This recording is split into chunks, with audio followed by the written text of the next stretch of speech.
Hello and welcome to Guest Room. Today we have with us Dr. Steven Onken from University of Northern Iowa, Chicago, who is specialized in social work and mental health in trauma. Let's welcome him. Welcome, Doctor.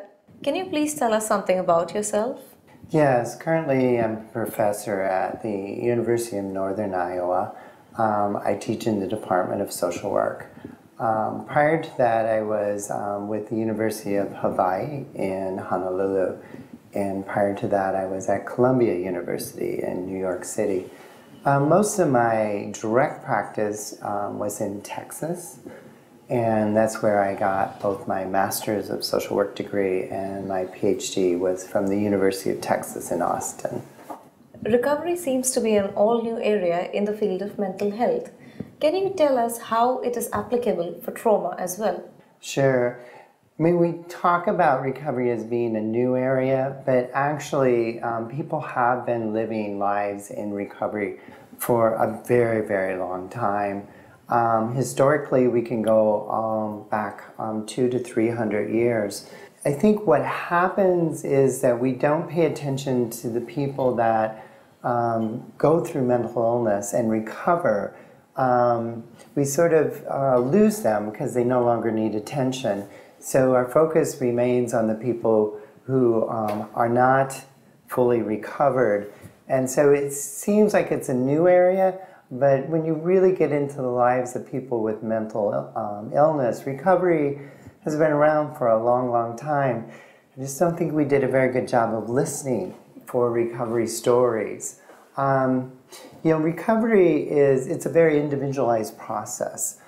We often talk about it as a journey of regaining a sense of positive well-being and belonging to the community while you're actively managing the psychiatric symptoms and creating that space in the community where you're valued.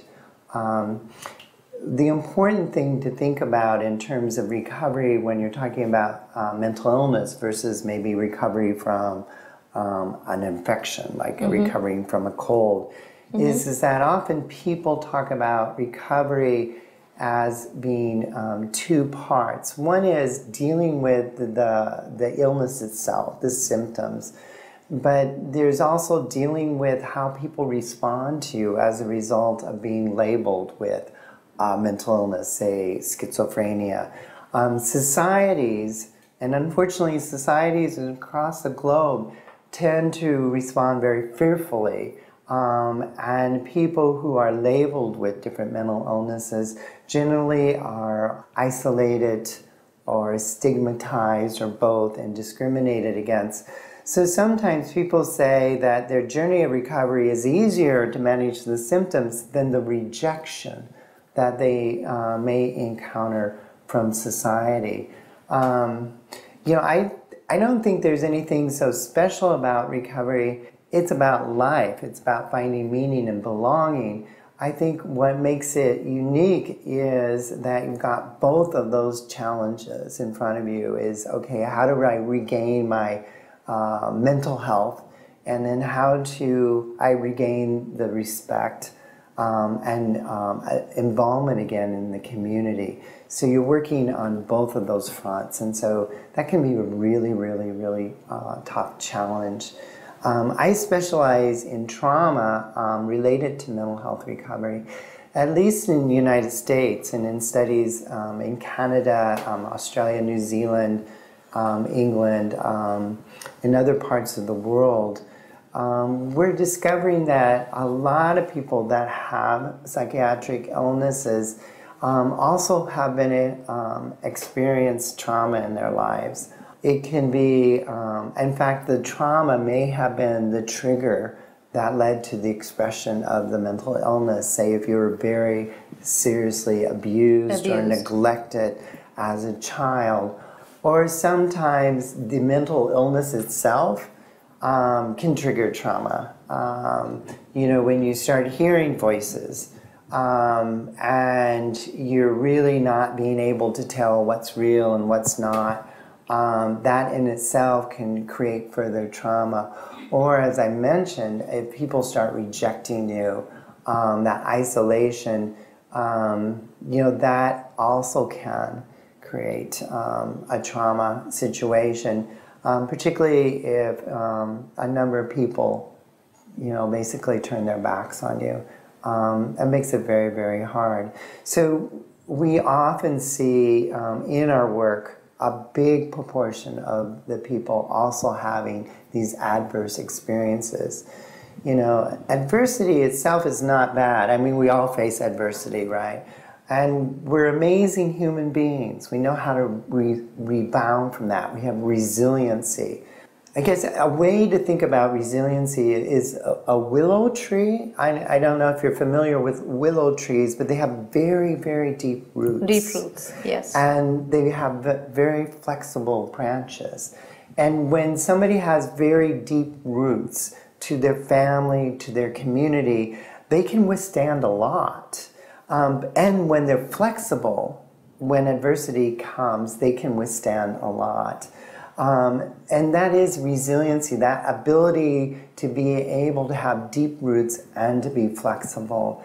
But those kinds of attributes are hard to maintain if people start cutting you off and you get isolated. It's like your roots are cut off, and then it makes you really vulnerable.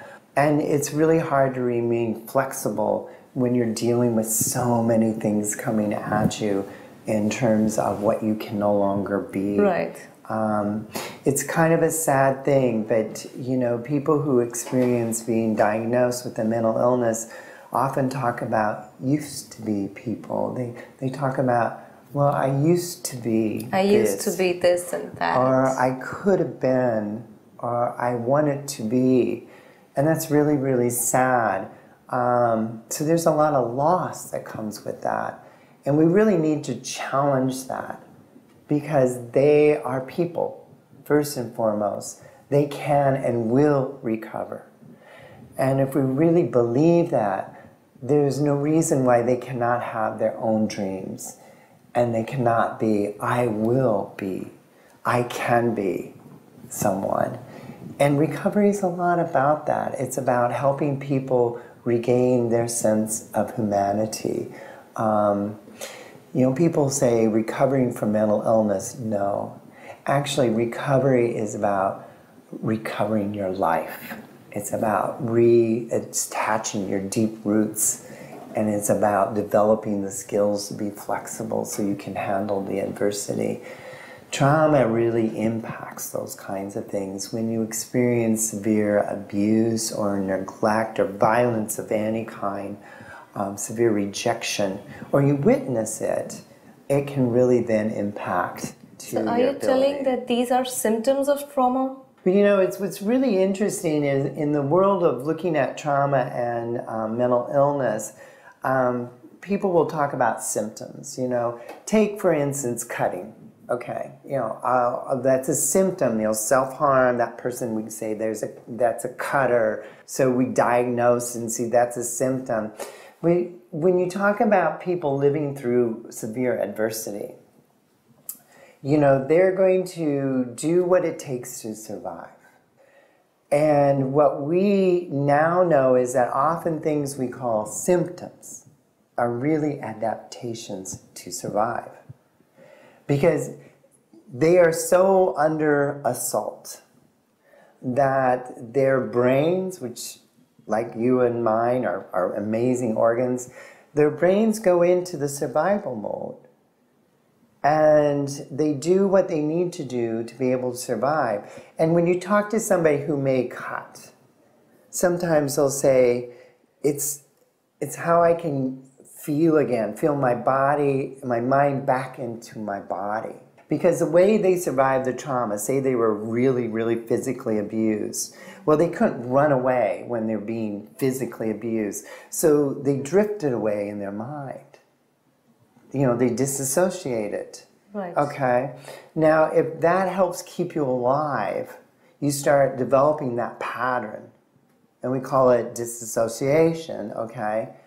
You start doing it all the time, in a way, because everything becomes threatening, because you're in the survival mode. Okay, you're hypersensitive, you're hyper aroused. Okay, well, I need to figure out how to get my mind back into my body. So some people literally cut because the pain helps them recenter their mind in their body. See, so they're coping. It's a coping mechanism. Now, some people say, I cut because it's the only way to get the pain out, because there's so much pain inside from what they've gone through. They can't contain it anymore. And so they cut. A lot of cutters, they're not cutting themselves to kill themselves, no. They're doing it as a way of coping, of keeping their ability to stay grounded and functioning. Now, I mean, if we look at that and realize that's coping, okay, it's at great personal cost, but it's coping. And recognize they're doing what they need to do to survive. Now, how can we help them feel safe enough where we can teach them other ways of coping that aren't as high risk? All right? What if it becomes totally risky? Yeah, you asked me, what if it becomes too risky? Well, first of all, where we start in helping somebody is by helping the person uncover the people that give them hope. Hope is where you start in a path of recovery. Whether it's recovering from cancer, from mental illness, from trauma, where do you start? You start with hope.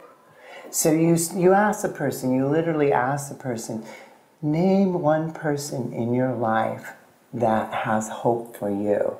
And if that person can't answer that question, that's where you start. Okay? Because when you have hope, you will live. You won't do something so risky that you will literally put your life in danger. So if they cannot, then you help them uncover who has hope. Right. And sometimes when you're working with a person, you may be that person now that says, I believe in you. I believe in your recovery. We will get through this together. We'll figure it out together. And there's other ways to create hope. People find a spirituality can create a sense of hope. Regaining a sense of purpose in life can create a sense of hope.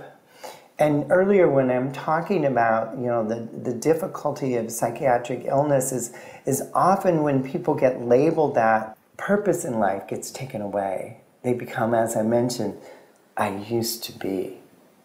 And so helping them recreate that purpose, finding the hope, being the hope. If you're going to be the hope for them, you nurture it and then give it back to them as soon as they're able to be hopeful for themselves. Because that's very precious, and you want the person to take and own their hope as soon as possible. But that's where you start, is a message of hope. The second area is around safety. Safety. They're cutting themselves because they don't feel safe. Safe anymore. They don't, because the experiences that they've gone through are so intense that they can't help but have them, at the forefront of the mind. So they're always there. And so they're doing everything they can to avoid those experiences. All right, so they'll continue to disassociate, so then they need to figure out a way to bring their mind back into their body. So they're struggling. So what we have to do is create a sense of safety so that that fear of being in danger, those threats that were very real, because often, as I mentioned, they've gone through really, really adverse situations, sometimes at the hands of practitioners. Because we're not doing the right things. Right. We might over-medicate.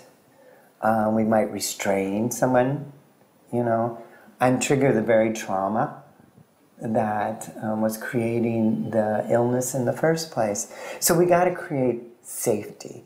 And people will think about safety, they'll think about physical safety. I'm safe with you. It's not just physical safety. People need to feel morally safe. They need to feel culturally safe. They need to feel emotionally safe. They need to feel socially safe. Can I be me around you? And those things become really important. Creating a real, meaningful sense of safety and a safe place, and having hope. When you build on that, then you move forward in the journey of recovery.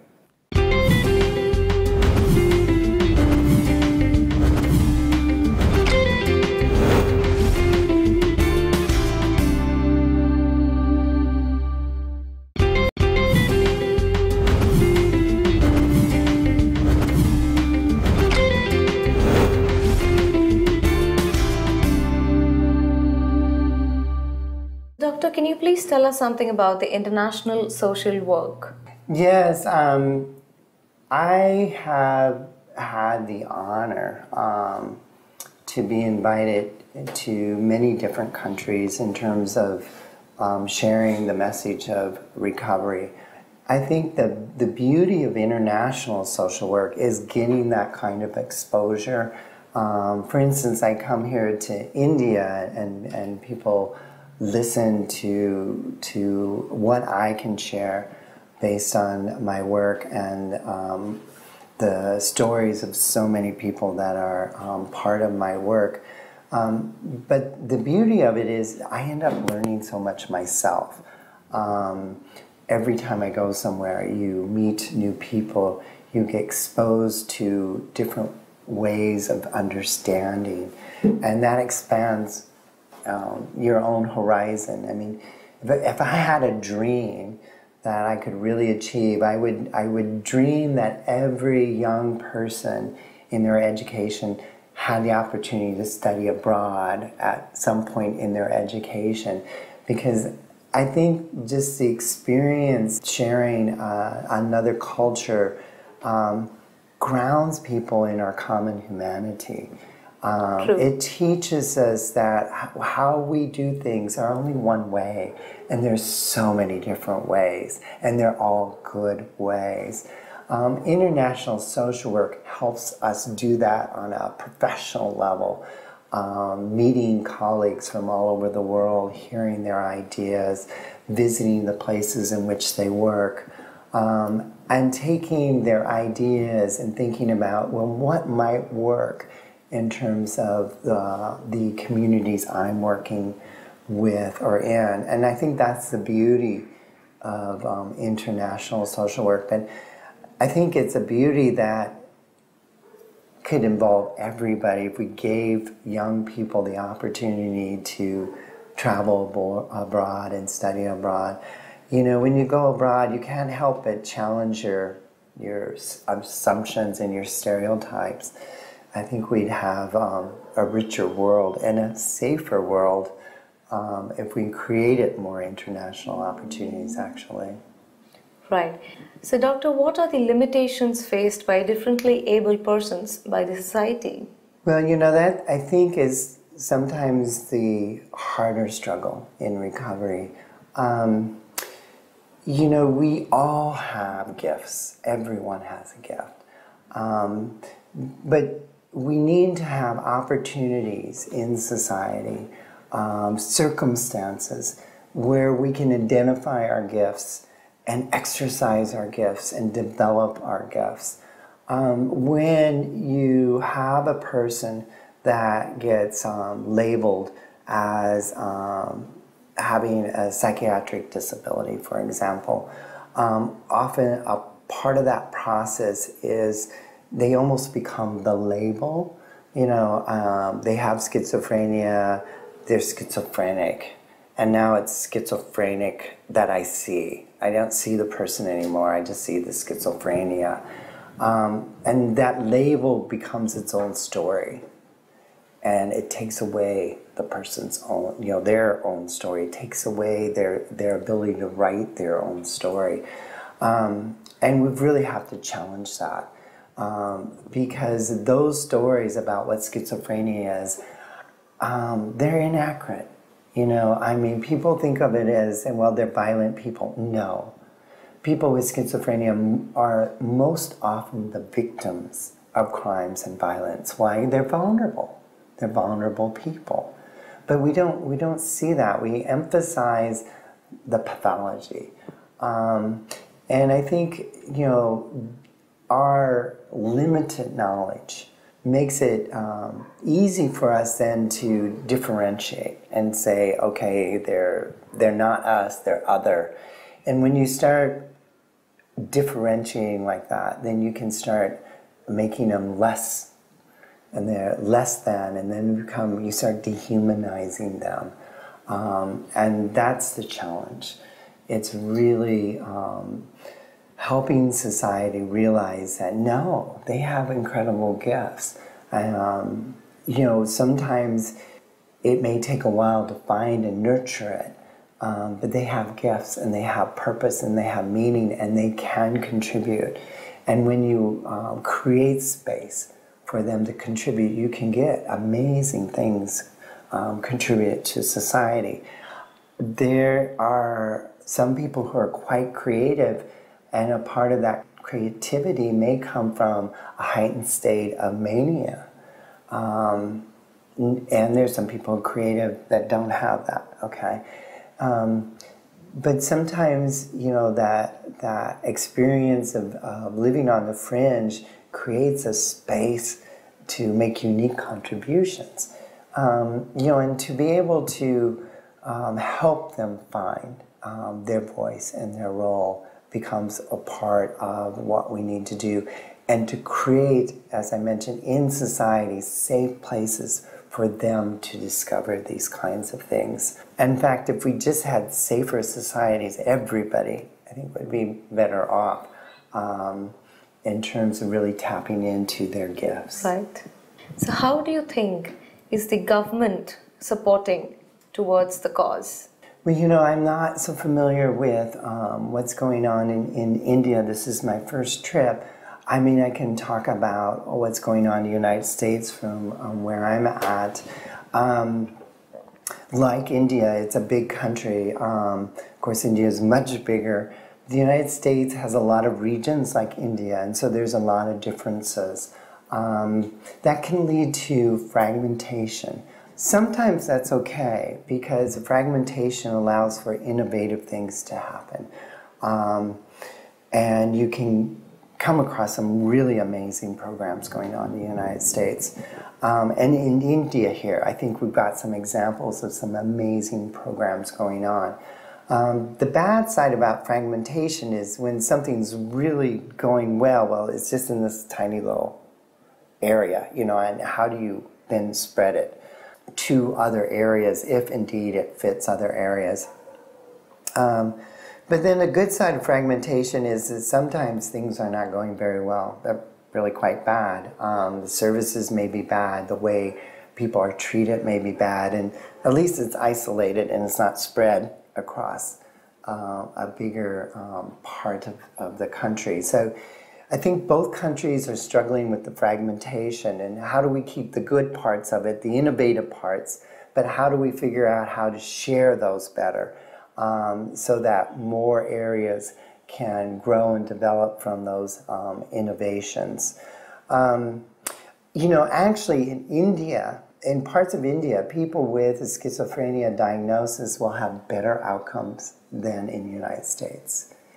And I think... If you could elaborate on that. Sure. I think, in the United States, researchers, they didn't believe this. They had to repeat this study 3 times. Americans can be stubborn. But the results were the same. And we're like, well, what's going on? And I think it was in those parts of India where people still were valued enough to be contributing members in their community. It's like, okay, you hear voices, you still need to work in fields, okay? And so you still worked, and so you still had value, and you were still part of the family. In the United States, you would be taken out of the community. You would be put in specialized programs. You would be put in programs with other people who hear voices. So what do? You learn more voices. It doesn't quite make sense. I think if we work hard to keep people connected to their communities, Right. to the fabrics of their lives, their families, their communities. If we bring services in, if we help the families who really do want to help their loved ones, I think those are the kinds of interventions that will help stabilize people quicker and longer. And, you know, there's some beautiful things that are happening in India. You know, I think what becomes really important is to learn from our mistakes and don't repeat them. You know, it doesn't work to pull people out of communities, to put them together in big institutions. I mean, you may think they'll be safer, but often in those situations, they may become more vulnerable. Because those institutions become overcrowded. And what are they going to learn? They're going to learn to be like other people that have similar diagnoses. It's like, how do we keep people in their communities, attached to their communities? How do we support families early on before they're so worn out? You know, and they can provide the hope and really foster that person's sense of recovery. But they need our support. You know, they need, you know, it's a heavy lift. And how can we meet them on their terms, understand the connection this person has with their family, with the community, and how can we strengthen those things? You know, I think those are the areas where we help people then engage on the journey of recovery quicker. You know, and the younger they are when we intervene, then the faster they're going to recover. We don't want them to go so long that they become so ill, that it becomes so difficult to help. How do you think working for the differently abled has affected your life? In part, it's helped me see my own humanity. It's made me a much humbler person. When you see what people live through and you see what they do to survive, and then you see them with supports regaining their sense of self and their purpose, you can't help but be awed by that, the strength that they show. You know, so it's very humbling. It's a privilege to be part of somebody's recovery journey. You're invited on a very personal and a very deep experience. So in those ways, it's been very important. I think humility is an incredibly important value. I think in my country we don't practice it enough sometimes. And, you know, having people's lives teach you the value of humility, I think is a gift that I'll treasure forever. Doctor, do you have any message for the public? I don't think recovery is that difficult to understand. Pat Deegan, who once was left on a ward in a psychiatric hospital and written off as somebody who will never recover, is now a world-renowned psychologist.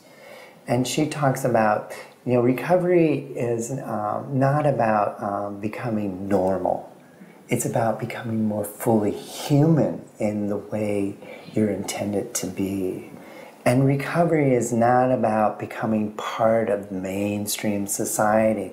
It's broadening that stream of society so that the people on the fringes are welcomed in to be part of that society. That's what recovery is. It's about helping people achieve their humanity in the unique way they're intended to be. And it's helping them have a safe place of belonging and respect in the community.